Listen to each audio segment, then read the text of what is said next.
Welcome to the Embodiment Matters podcast with me, Erin Giesemann Rabke, and my beloved Carl Rabke. We don't have the luxury of living in ordinary times, but rather we live in extraordinary ones where the way we live in the next decade will make a huge difference in the future of life on planet Earth. We aspire in this tapestry of rich conversations drawn from a variety of wise perspectives to share resources to help you embody the wisdom, compassion, and skillful actions that are needed during these times. You can find out more about our classes and sign up for our newsletter at embodimentmatters.com. You can also become a supporting member of our podcast with a small monthly donation. Look for Embodiment Matters at patreon.com. Greetings, listener friends. We're so excited to share with you this conversation we had with Mark Nepo. And Mark is a renowned poet, writer, spiritual teacher, and we have been following Mark's work for many years. Our collections of his poems and prose are well worn with multiple readings and many bookmarks. And in our conversation, we roam through many different essential terrains. Throughout the conversation, Mark weaves in readings of some of our favorite poems of his, and we reflect on those.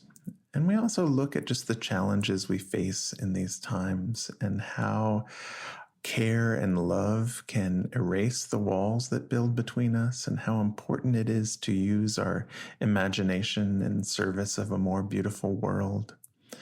Mark has a beautiful quote from William Blake around "Straight is the road to improvement and crooked is the road to genius." And looking at the original definition of genius, not as an exceptional person, but affirming that each of us carries a unique genius and how important it is for us to bring that forth into the world. Mark also shares many stories from his book, More Together Than Alone, around the power of building community and connection. And he also shares a potent story about literacy in the dark ages in Europe, when only 10% of the population was literate, and that 10% kept literacy alive during that time. And what would it be to be part of the 10% to keep the literacy of the heart and soul alive during these challenging times? So we hope you enjoy the conversation. You can find out more about Mark Nepo and his teaching schedule and writings and work at marknepo.com. And for those of you who live in Utah or near Utah, in February of 2022, Mark will be coming to Salt Lake City to teach 2 workshops for the Jung Society of Utah, a Friday night presentation on heart work, being a spirit in the world, and then an all-day Saturday workshop on reclaiming our humanity, being fierce and tender in our call to love. And you can find out more information about those or buy tickets at jungutah.com, JUNGUTAH. And enjoy the conversation. So welcome, Mark. We are so delighted to speak with you this morning. Oh, thank you. It's great to be with you. I'm looking forward to being your way next month. Yes. Us too. So one question we often like to begin these conversations with is around embodiment. And what does that word embodiment mean to you on this particular morning? Yeah, well, I think embodiment really means living your life, for me, with as little between what's in here and out there as possible. You know, I think there's historically throughout time, you know, we always have these choices because we have this amazing thing we call a mind, a great tool. So we can not be embodied. We can escape. You know, we can look 30,000 feet up, which is wonderful that we can do that. Only if we take that knowledge and come back into our bodies. And so, you know, we can transcend out of here and then we're, barely tethered to the earth. But without that larger perspective, without that felt connection to everything larger than us, we can be ground down by only being embodied. We can be burdened by the weight of everyday detail and grittiness and pain and suffering. So we somehow, I think, are challenged, all of us, to do both. Right. Mm-hmm. There's a small poem of mine. I can't recite it exactly, but it's an image. It's called Sugar in the Tree, and it basically goes that, as a man sitting under a tree can imagine the tree from up in the clouds, an encumbered heart can know eternity. Mm. Mm-hmm. Yeah, beautiful. And one other little story about embodiment. And I don't know if you know that out in Boulder, excuse me, in Boulder, Colorado, Naropa University. Have you heard of it? Yes. Yeah. Yeah, I've spoken there a few times, and I was very interested, as I always am. Well, why was it called Naropa? And I found someone, a professor there, who told me this wonderful story. So Naropa, in the 11th century in India, Naropa was a world-renowned scholar of all religions. I don't know if you recall Euston Smith, who died in the last few years. He was kind of like a Euston Smith, Naropa was, in the 11th century. Knew all the different pathways and doctrines and practices. So he was walking along, I forget what city it was in, and where the university was, and he was walking along, and an old woman was coming the other way, and they nodded, said to each other, and then she stopped and she looked at him and she said, "Are you Naropa?" And he, got all puffed up. He was ready to sign an autograph, And she said, "Do you know the heart of all those teachings?" And he was kind of caught off guard and was somewhat offended. So he said, "Of course I do." And they started walking away. And he got about 20 feet away from her, and he knew that he didn't. And he ran after her and knelt before her and said, "Be my teacher." And so Naropa is actually a university that's based on embodied wisdom, which I love. It's a really beautiful story. That reminds me of that image from the Mary Oliver poem of Shams throwing all of Rumi's books into the pond, the beautiful book-eating pond. Yes. Well, before we throw the books into the pond in this conversation, I would really love to ask you if you'd read some favorite poems, and we have so many of them. But would you start with Adrift, which feels like such an essential poem for these times? Sure, and let me share that this is a poem where, for me, the poems are teachers, and I retrieve them more than create them out of nothing. And once they're here, they become my teachers. And this was a time, because the poem, and I appreciate your asking for that, the poem is about grief and learning from grief. And there's so much of that right now because of the pandemic worldwide. But for me, this poem came from, probably about 8-9 years ago. There was a time, about a year and a half, where my wife Susan and I went through a lot of loss. We lost her mother and both my parents and our former dog, our beloved dog Mira. And so I was sitting on a very sunny day on our deck, and it was just a beautiful day. And all of a sudden, I just fell into this ripping moment of grief about all these losses. And I think I was, too tired to choose between the beauty of the day and the depth of the grief. And so it led to this poem, Adrift. Everything is beautiful, and I am so sad. This is how the heart makes a duet of wonder and grief. The light spraying through the lace of the fern is as delicate as the fibers of memory forming their web around the knot in my throat. The breeze makes the birds move from branch to branch as this ache makes me look for those I've lost in the next room, in the next song, in the laugh of the next stranger. In the very center under it all, what we have that no one can take away, and all that we've lost face each other. It is there that I'm adrift, feeling punctured by a holiness that exists inside everything. I am so sad, and everything is beautiful. And I think that's a good example, and I share this because it's not a poetry example, it's an introspective example, because this process is introspective. I just happened to write it down. But when I started that, the reward for being honest about where I was in that moment was that I was led to that insight. In the very center, under it all, what we have that no one can take away, and all that we've lost face each other. It's there that I'm adrift, feeling punctured by a holiness that exists inside everything. I didn't know that when I started the poem. Mm-hmm. I'm so glad you brought that line, because that is such a teacher, as you mentioned. It's just profound. I'm crying all over again. Yeah, and I love what you shared about being too exhausted to choose between the sunshine and the porch and the grief, and that, like, when something is exhausted enough, another layer is revealed.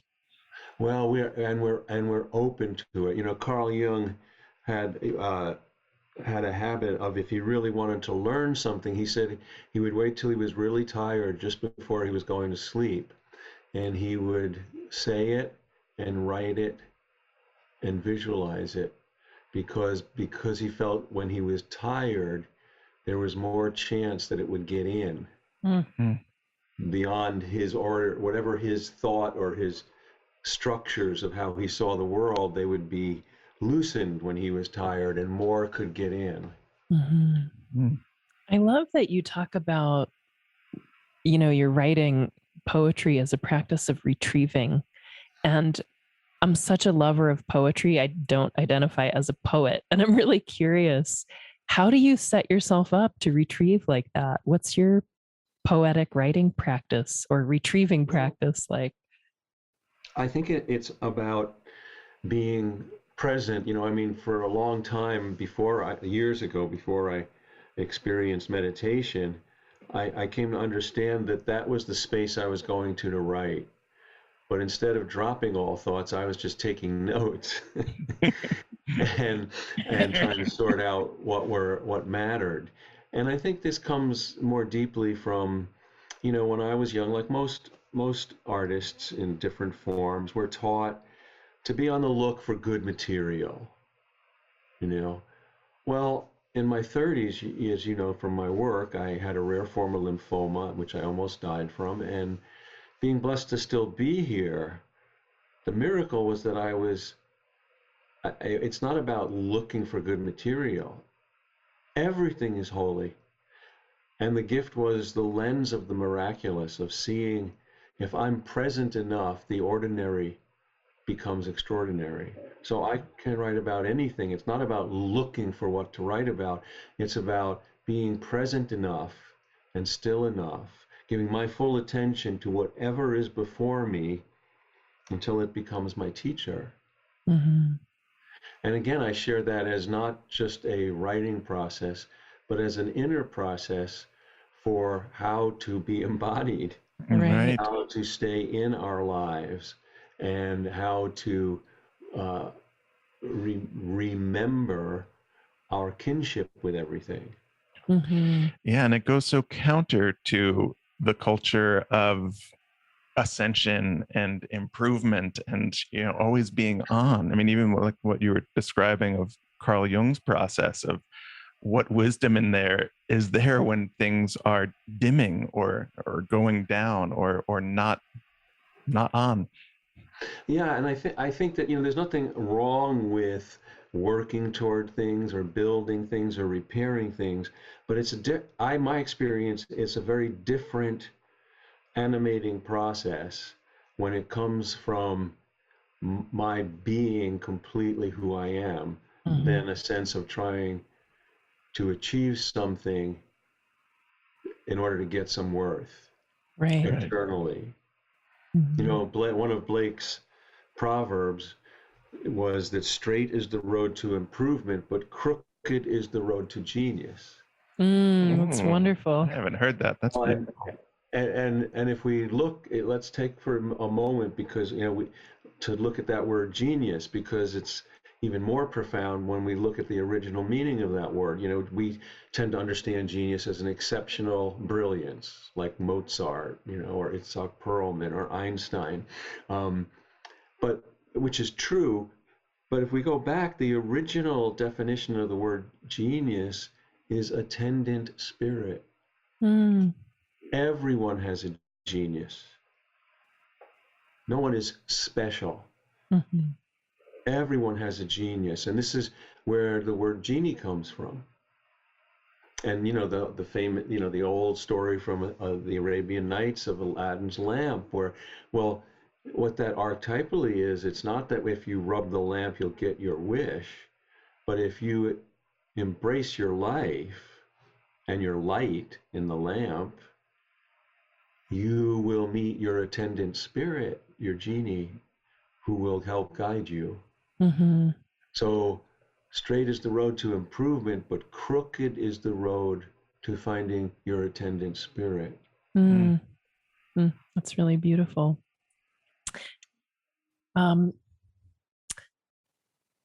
I was looking at a quote of yours about how love awakens everything and how care erases the walls we keep building between us.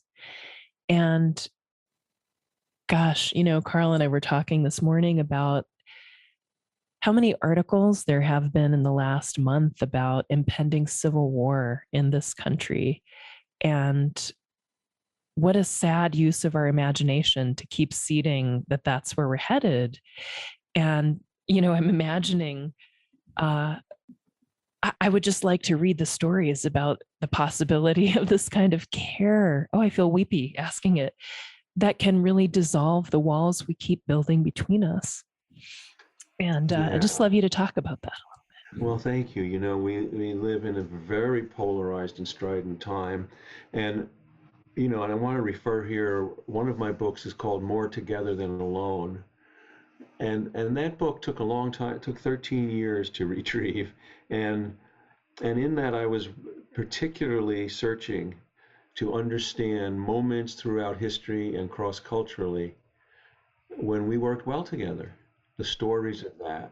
And they're everywhere, as are the stories in every generation of difficulty and cruelty. And, and I think that the things we're facing today are very real, but I believe that it's our turn.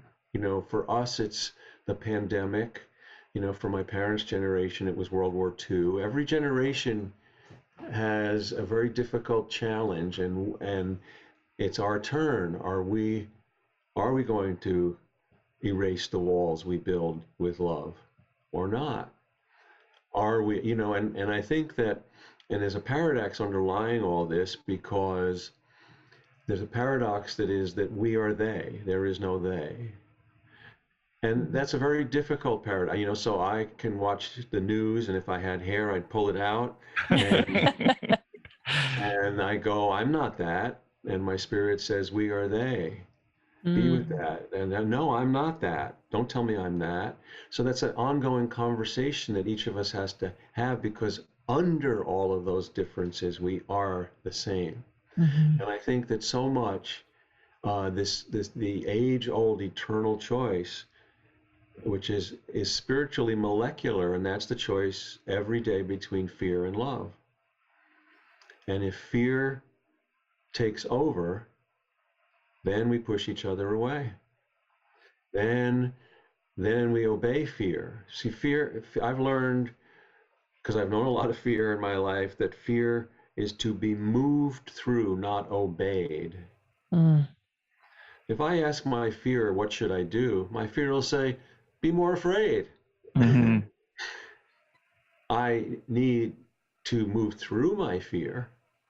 I don't want to deny it or ignore it. It'll only get bigger. But I don't ask my fear for guidance. I Right. ask my heart for guidance, my spirit for guidance. I ask you, I ask friends for guidance if I can't find it myself. And so what happens when fear takes over is then we only trust what is familiar. Mm-hmm. And then we look what? We seek for only what will confirm what we already know. Mm-hmm. And a lot of that's going on today. Right. That's not education. Education is seeking what I don't know. And so, one of I kind of offered a parable in More Together Than Alone, looking at this throughout history, and imagine, like we'll go all the way back to prehistoric times. Imagine the first cave people who discovered they were not alone. So, one's in the cave and another person's coming up on the out of the cave, and they go, "Oh my God, who are you?" And imagine that the one in the cave says, "You're different, go away." And I think that was the beginning of the go away tribe.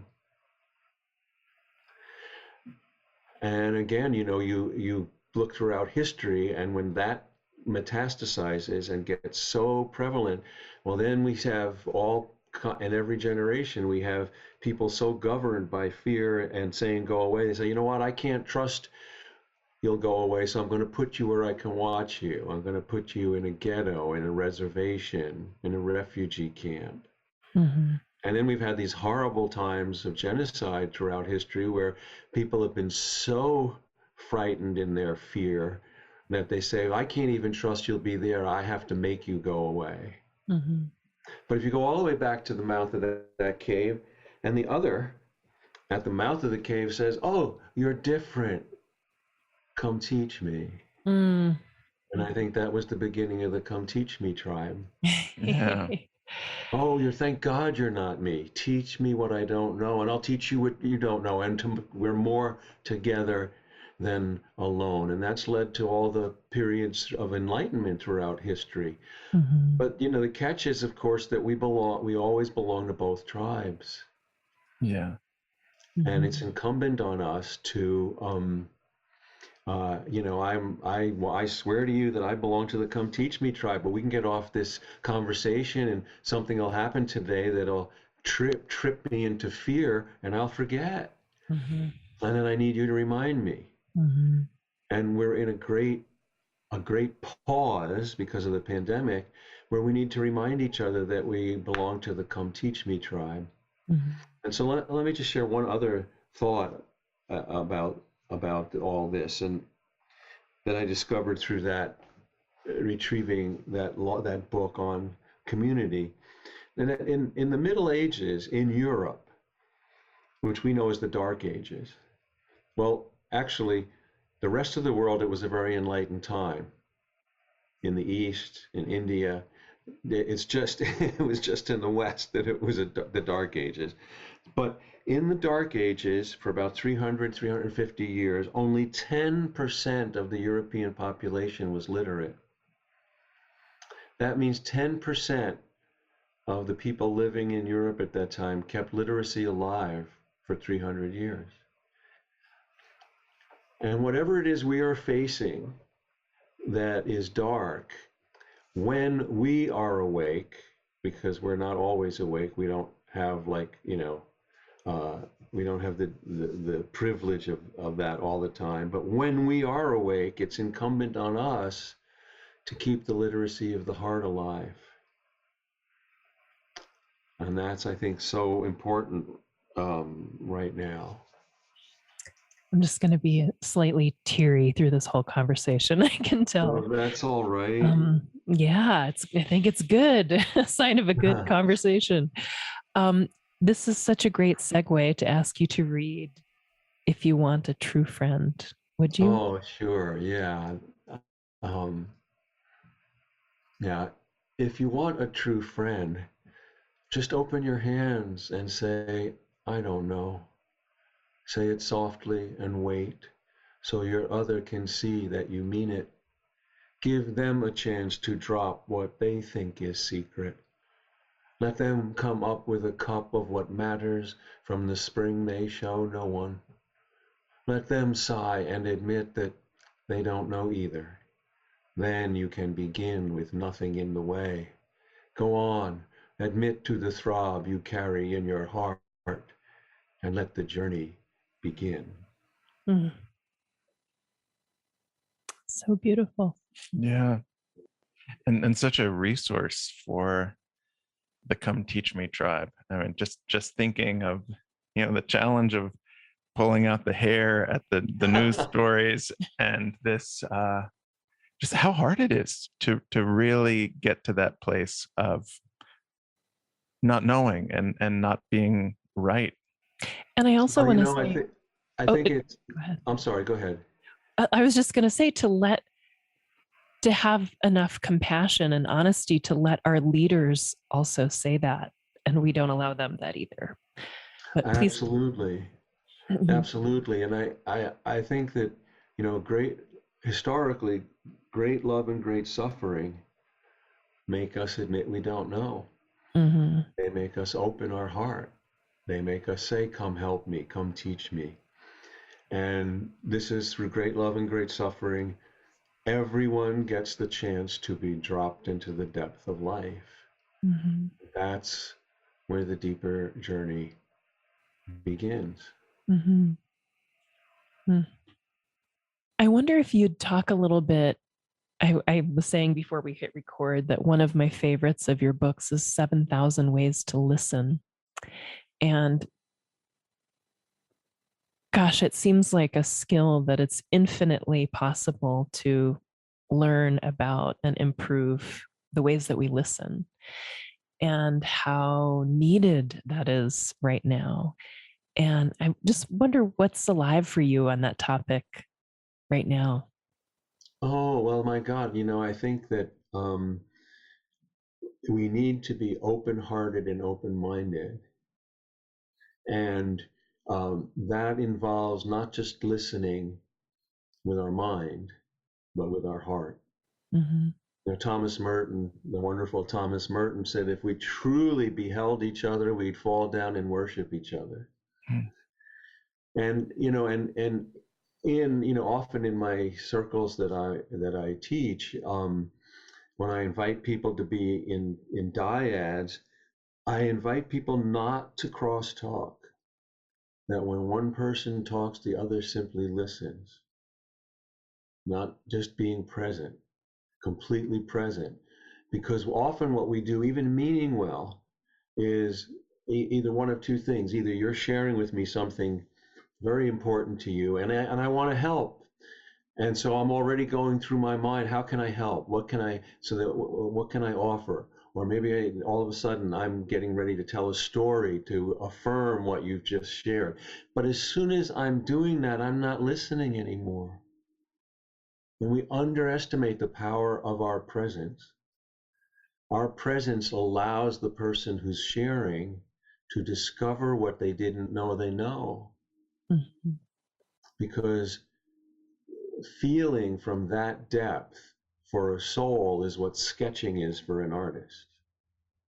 You have to, one of the things is that if I truly listen to you, I don't know what I'm going to say next Mm-hmm. because I will be changed by listening to you. So I think that that's so important to, we practice listening by listening with the heart. We have this thing in our modern world, to know by heart. We assume, oh, that means to memorize something. That's not what to know by heart means. Mm-hmm. To know by heart means I'm touched by you, and therefore what you've shared lives in my heart. I don't have to remember it. It lives there. Mm-hmm. Mm. Yeah, and just how important that non-crosstalk is with other humans, with our own inner life, with canyons and rivers, to let that conversation emerge freshly. Mm-hmm. Absolutely. And that's the real reward for silence. The real reward for silence is we remember and get a chance to inhabit our kinship with everything. Mm-hmm. Because we're all, whether, the web of connection is always there. We just lose sight of it from time to time. So I don't know if have you ever heard of Indra's net? Mm-hmm. Yeah, yeah. So that's a wonderful metaphor. I mean, Indra's net, for those who are, listening, in the Hindu tradition, Indra is the god of connection, and it's believed that Indra created a castle and in the sky, and of course, and created a net that circled all of existence. And like any kind of net, just like a fishing net, it's held together at every little cross place. There's a little knot. But in Indra's net, wherever there would be a knot in a net of rope or twine, there was a jewel. And if you looked into that jewel, any one of them, you would see the entirety of all the other jewels in the entire net reflected in one clear jewel. And so, that became very quickly a metaphor for how, if you have an open and clear heart, then I will see all the other souls that ever lived and all of the connections in existence reflected, mirrored in your clear heart. Mm-hmm. And of course, as human beings, our challenge is that we don't maintain a clear heart. And it's not always our fault. Some of it's just living, like this. I'm in my study and the window gets dirty. Not because it's stupid or it made a mistake. It's that life, nature, experience puts a film on the window and then we have to clean it.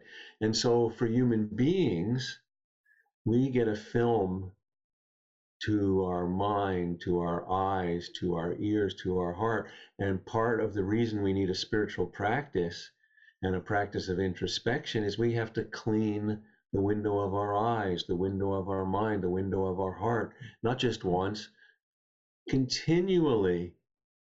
And so the thing is, when we're clear, we feel that we're a part of Indra's net. But when we're not, we think we're just kind of bouncing around by ourselves. We're still connected. We've just lost our awareness of it. We've just lost our awareness of it. In the Sufi tradition, they have a wonderful practice, a custom known as polishing the heart until it's a mirror. Mm. So you can see all of life in it, in each heart. Yeah, it's such a helpful perspective too, that it's not a mistake or a shortcoming that the window gets dirty, and it's not, that's just life will dirty windows. Yeah, right, right. And I'll tell you one more. This is a story from my grandmother, who was more of a mother to me than my mother. She was an old Russian immigrant at the turn of the 1900s. She came to this country and lived in Brooklyn, and I loved being with her. And toward the end of her life, she lived to be 94, and I would visit her in a hospital in Brooklyn that's no longer exists. And I came one day on a beautiful day, um, and and she had been living in a room with one window. And this is before there was assisted living. They were kind of discovering they needed assisted, but people like my grandmother at that stage of life were just kind of taken care of in a wing of a hospital, when that became kind of the seed for assisted living as we know it. And so I came in this day, and I happened to come into her room, and I saw her before she saw me. She was sitting on the bed, and she looked really glum, and I came in, I said, "Grandma," and she perked up, and I said, "What, how are you? What's the matter?" And she said in her thick Russian accent, she said, "Oh, it's a gray day." Well, it was a beautiful day, and I immediately thought, oh, she's 93, 94. Is she not with it? Is she not lucid anymore? And then I looked around, and the one window she had not been cleaned in like 8 months. So it was a gray day for her. So I said, Grandma, that the window's dirty, we'll get it cleaned, but it's a beautiful day. I'll take you out into the courtyard. And she sat on the edge of the bed, and as only an immigrant, almost 100, could say, she chuckled and she looked at the window and she said, got a dirty eye, see a dirty world. Mm. It's beautiful. Yeah. Got a dirty eye, see a dirty world. And I count that as immigrant wisdom. Mm-hmm. I can't tell you how many times her wisdom saved me. Certainly there will be gray days, but Mm-hmm. before we put all of our energy into fighting against a gray day or whatever it might be, let's make sure it's just not a dirty window, that it's not, that we clean the window of our eye, our ears, our heart, our mind. Mm-hmm.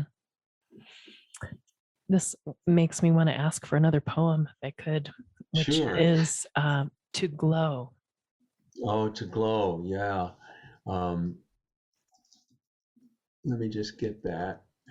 It brings a line to mind that Oh, our conversation just about the dirty window. yeah. So let me read that.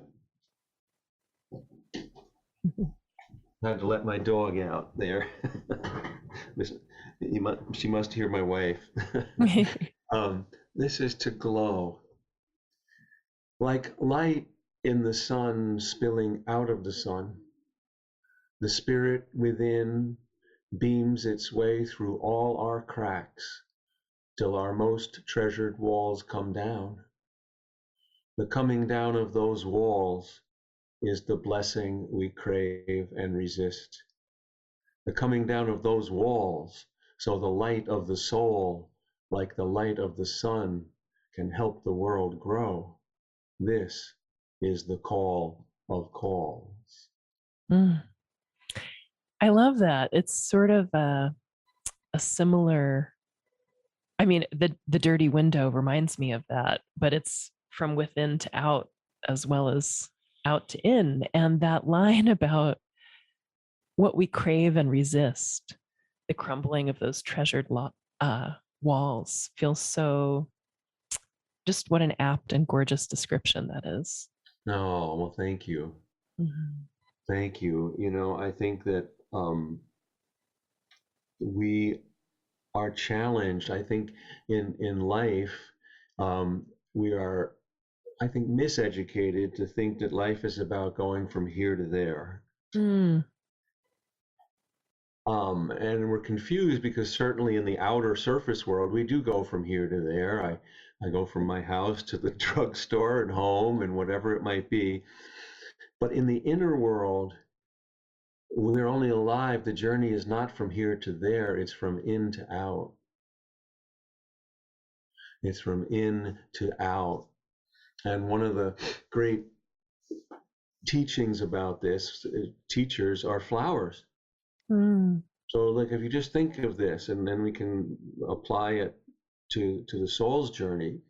So, any flower starts as a seed underground, and that seed, like a cell, has DNA and has all of the capacities encoded in it of what a human being could be.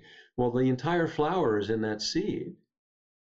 And the seed, buried underground, begins to grow toward a force it has no conception of, light. It has no previous experience, understanding of what light is, and yet it's growing toward it. And then it breaks ground, at which point it now grows in two directions. It grows inwardly and outwardly, roots and shoots. And then when it's strong enough, and its roots are strong enough, and its stem is strong enough, it starts to flower. And when a flower blooms, it's literally revealing its beauty by turning itself inside out. And it does this without going anywhere. Well, it isn't this remarkably, it's a wonderful kind of outline of the spiritual journey here on, of a body, spirit in a body and time on earth. It's just beautiful. Yeah, I've never made that connection before of moving toward light in the total darkness with no knowledge of light, no memory of light, or maybe there is a memory of light. Well, and we do this if we trust our heart. If we don't let our mind dissuade our heart, unravel our heart. Mm-hmm. Because the word trust literally means to follow the heart. Mm-hmm. I'm wanting to ask, we've used these gorgeous images of polishing the mirror of the heart or cleaning the window or, distinguishing and choosing in a way between fear and love. And, as we started talking about the greatly polarized times and its pandemic and racial reckoning very much needed, and its climate crisis that doesn't seem to be turning around or slowing down. So I'm thinking of folks listening, feeling inspired and touched, but then, we read the news or we have a conversation. How do you, or what might you invite in listeners to clean the window of the heart when we're feeling really, I despairing think, or. Yeah. well, and let me say also, just very, honestly, that, I struggle as much as anyone with all of these divisions and stridencies, and you know what, I often say that what I share are examples, not instructions, Mm-hmm. because we're all trying to figure this out together. But I believe deeply that we have to work very personally with the things that are before us. Mother Teresa said, courage is doing small things with love. Mm-hmm. And so, I think that the world and life keeps going because there there are more gestures of kindness and kinship than there are of things breaking apart. And we don't know every day if the one anonymous gesture that you do might be the one gesture that's keeping life going today. You could help someone who dropped their groceries in the parking lot, pick it all up and help them to their car. And you may never know that that was the gesture that kept life going. Mm-hmm. And so there's this commitment that I think I feel deeply, and it's not just mine. There's the lineage of this, of how we need to keep repairing the connections wherever we are, and not be drawn into making more things break apart. Things are always coming together and breaking apart. That's like spiritual physics. It's actually like physical physics. But in the spiritual sense, when things come apart, they make a lot of noise. When things come together, they're very quiet. Mm-hmm. And so we live in a time globally where I believe, are addicted to the noise of things falling apart.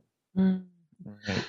Like the 27 news cycle, and everything is led with destruction and tragedy, and so it's not that we should turn from those things. It's not that but we need to balance those things with as much news of things coming together, which are always happening at the same time. Yeah. So that there's balance and things are right sized. Mm-hmm. Well, and to get that, in many ways, that's intentional. The barrage of things that keeps us on Netflix and keeps us buying things and keeps that sort of, the momentum of late capitalism going. If we're just taking in the negative and not balancing with all that's coming together, and I think it's so helpful to underline the not knowing what the tipping point could be, that any moment of kindness or care or ordinary connection could be the one that keeps life going. So let me share with you how I came to reflect on that so much. And it came from a couple of years ago. I was reading a book by Neil deGrasse Tyson, the wonderful physicist in New York. He's director of the Museum of Natural History, and he wrote a book. It was kind of glibly titled "Astrophysics for People in a Hurry." And it was anything but. It was very dense primer kind of, but in the very beginning of it, he shares as a physicist his notion of how the universe came into being, and what he and I'm sure it's not just his, but quantum physicists have this take on things that in the very beginning, the very first seconds of life of the universe, matter and antimatter were kind of, fighting each other or competing or eating each other up. Who was going to, and the matter, which was known as photons, and the antimatter was known as hadrons. And when there was 1,000,000,001 photons, as opposed to 1,000,000,000 hadrons, just one more, the universe came into existence. And he conjectures that if the Earth had settled in its orbit a little closer to the sun, all the water would have evaporated, there'd be no life. Or if it had settled a little farther away from the sun, it would have all frozen and there'd be no life. And I was so struck, just what we're saying, that by what small gesture, everything is here. And then, as I was doing errands about a week after reading that and reflecting on it, all of a sudden I was in the middle of a store and just overwhelmed with, this isn't a description of how the universe began. This is a description of the universe and life as an ongoing creation. And this gave me an understanding of the purpose of goodness, is to how do we have to have always one more photon. What's the one gesture that will endure and keep life going? Every day, this happens again and again and again. And this, to me, so now you take that and you couple it with, we'll go back now to 300 BC, the Chinese philosopher Mencius, who's a wonderful heart philosopher. He was in the Confucian tradition, but Confucius, for all of his brilliance, was not a spiritual or heart-centered philosopher. And Mencius brought heart to it all, and he had two images. He said that there's a Chinese notion of what's known as Ren, R-E-N, and he was hard pressed to describe it, and he described it. It's often named as benevolence or kindness or the golden rule. And he said, I can't really define it, but if you were to see a child on the edge of a well about to fall, that thing in you that would make you drop everything and try to save that child, that's Ren. And that's the impulse of goodness. That's the photon. He had another image that was beautiful. He said that human beings are innately kind.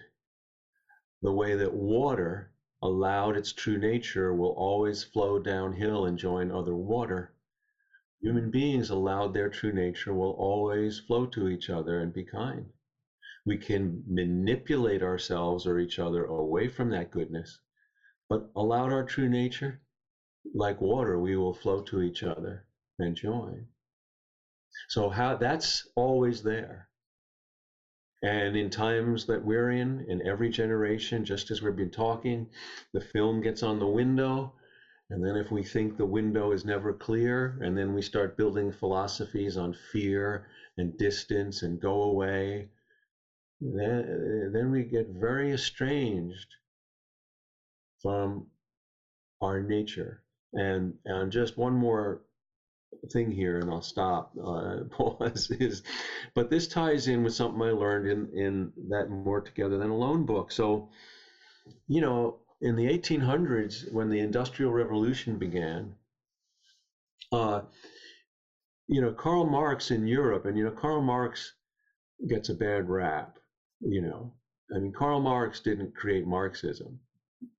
He had insights that were quite profound, and it'd be like saying the person who created the artificial heart. Well, he wasn't the doctor who tried to put it in somebody. So if that didn't work, you can't blame the guy who designed it. So anyway, all this to say, let's not lose the great insights he had.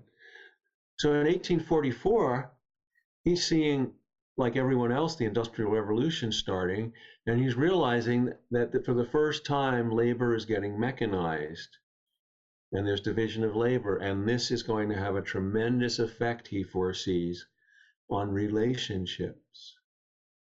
And he foresees that people living in that kind of a society will start to become divorced from their true nature. And he said, if you have enough people divorced from your true nature, you have an alien nation.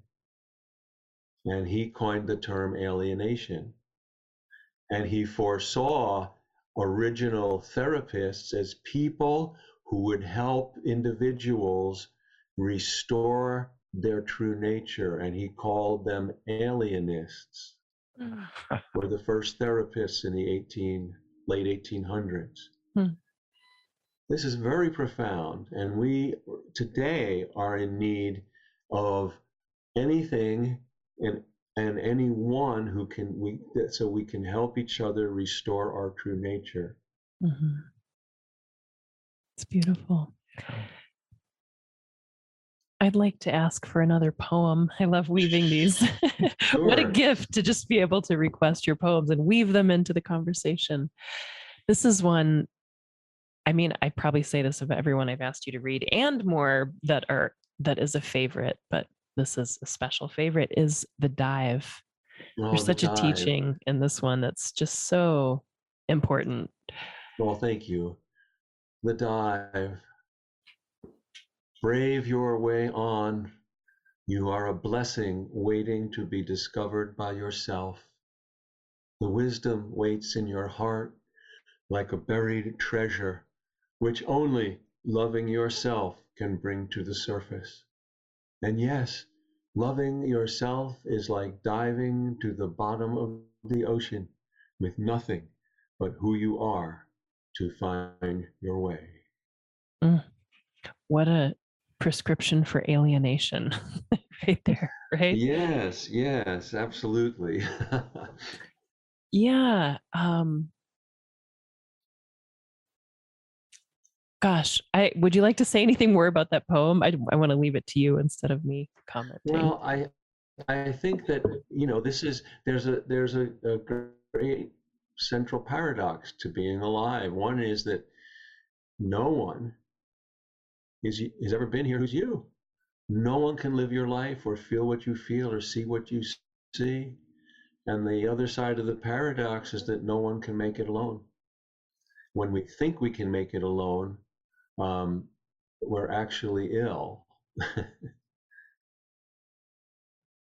The humility that is necessary to say, no, I can't make it alone. And yet no one can live my life for me. So yes, we are each a blessing waiting to be discovered by ourselves. And the only way is to dive to the bottom of our spirit, so that we need to affirm. So let me cast this way. So, because this is at the heart of, or the intersection of, our own journey and our relational journey with others, is that in relationship, we are more together than alone. We need that belonging. And of course, the shadow of that is that being in relationship, I can easily give myself away to you. So my worth only comes from restoring my direct experience of life. So say we're friends, and I perceive that you say something that hurts me, And because I respect you, it hurts all the more. I go, oh my God, that's what you think of me, you know? And so that hurts. And I might have a reflex to try to reach to you to reaffirm my sense of myself. Well, you didn't really mean it, or can you explain what you said, or maybe we need to repair. Maybe it was hurtful, and I need to say, that hurt. So there's all of that, but nothing will restore my worth by reaching back to you. That is an inside job, and that's what the dive is about. That is the only thing that will restore my worth, is restoring my direct connection with life and with my being. That, back to that poem about sitting under the tree, being in the particulars of my life while also being connected to everything that's larger than me. It's so beautiful. Mm-hmm. Yeah, I mean, all of it just comes to stretching different paradoxes and being able to, hold those seemingly opposing forces and rest in the the middle. mystery. Yeah. Yeah. I think we just are all asked to let life continue to be our teacher, Mm-hmm. which means that we need to, which again is very important today, we need to let in more views than our own.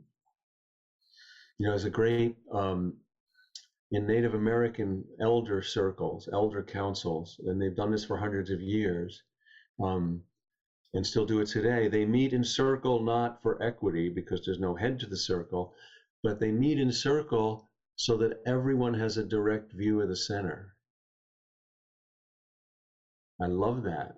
It's so different than I'm right, you're wrong. Well, the assumption there, the implication is no one views enough. If we're going to understand whatever is in the center, we need everybody's view. So that says we don't choose meaning, we gather it. Mm-hmm. Mm-hmm. We gather. So forget debate, persuasion. I'm not interested in any of that. Mm-hmm. I'm interested in, like a prism. Oh, this is what I see from over here. What do you see from over there? Mm-hmm. And what do you see? Oh, and all three of what we see is more important than any one view. Mm-hmm. Mm-hmm. And not complete. And never complete. As soon as someone comes along, we need to add their view. Mm-hmm. I'm just thinking of earlier in our conversation, speaking about, as I said, what a sort of impoverished and sad choice, a use of imagination to imagine we're heading towards civil war, and just what you're describing right here, sort of the council model of listening.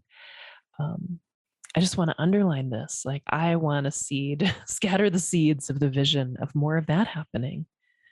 It's Well, possible. absolutely. And there, the divisions that are out there are real, and we need to be the one more photon of goodness, so there won't be a civil war this time.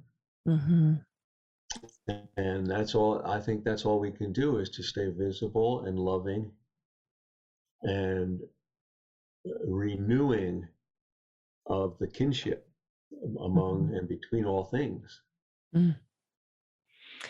Can I request one more poem? Sure. This one is Be a Circle. Oh, yes. Feels like a wonderful blessing.